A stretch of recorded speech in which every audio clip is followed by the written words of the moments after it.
If you've ever been inside a Walmart late at night, then you already know you'll probably see at least one person acting completely insane. But what happened to me went way beyond weird. It was the Thursday night before Black Friday.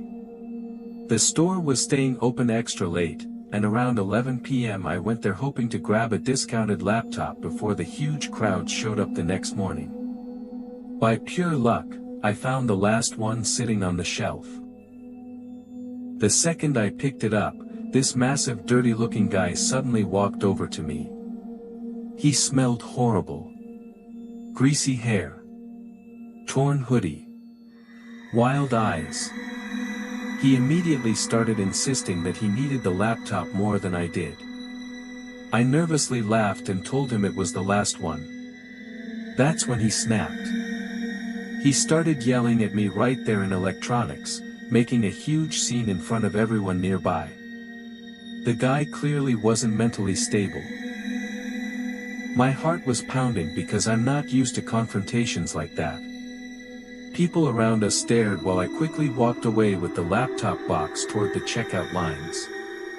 The man kept screaming after me the entire way. Even some customers in line joked about how insane the guy was, trying to calm me down. Eventually I paid and drove home.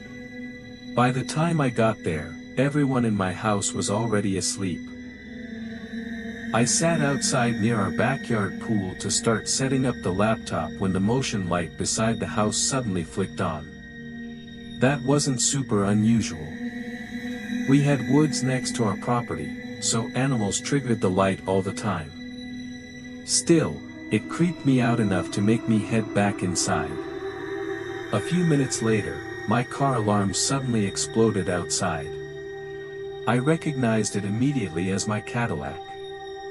I looked through the front window and saw the lights flashing. I ran upstairs to grab my keys and tried shutting off the alarm remotely, but it wouldn't stop. So I stepped outside onto the porch and manually disabled it. That's when I noticed a car parked across the street.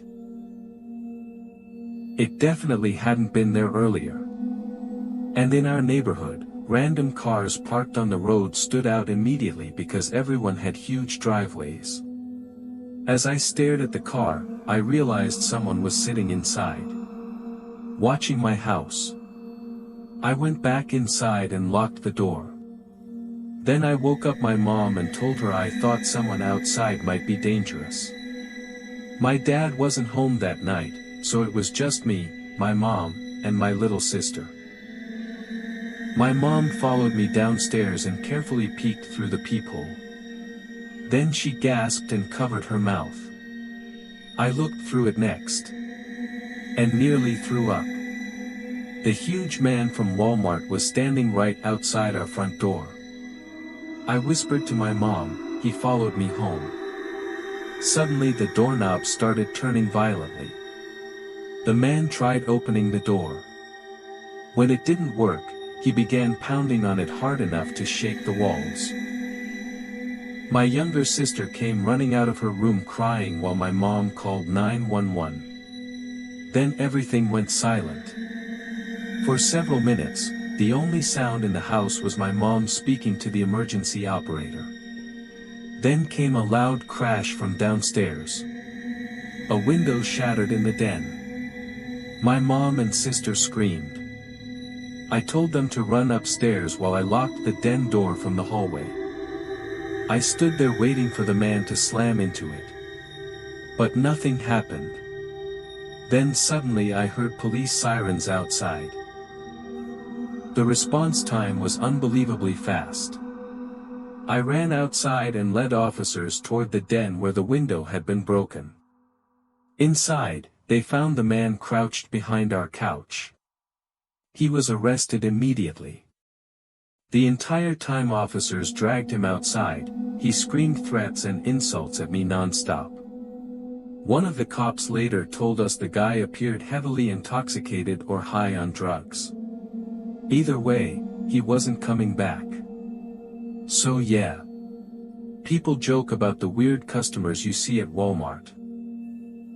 But sometimes the scariest people in society are wandering those aisles too.